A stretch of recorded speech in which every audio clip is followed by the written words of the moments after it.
काळमवाडी धरण परिसरात दारूधुंद हुल्लडबाजीला आळा, तरुणांची स्वच्छता मोहीम, नियम मोडणाऱ्यांना 5,000 रुपये दंड। जिथे निसर्गाची शांतता असायला हवी तिथेच असभ्य वर्तन वाढत असेल तर बदलाची गरज आहे।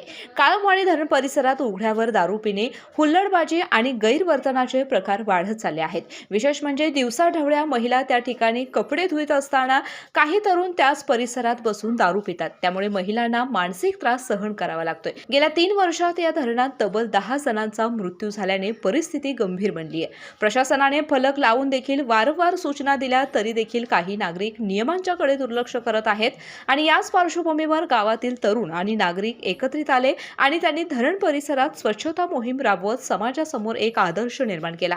काळमवाडी दूधगंगा संवर्धन समितीने कठोर नियम लागू केले आहेत।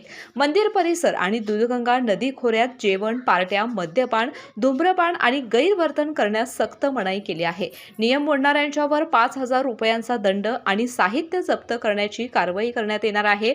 या मोहिमेमध्ये अमृत माने, रामचंद्र केळोस्कर, कृष्णात पाटील, संदीप मुंज, महादेव पाटील, विश्वास केळोस्कर, जगदीश ढोकरे, बापू केळोस्कर, प्रवीण पाटील, समर्थ भाबर, सत्यजित मुंज, आर्यन चांदम, भूषण पाटील आदी जण सहभागी झाले होते। चव आहे कोल्हापुरी, गोकुळ लई भारी।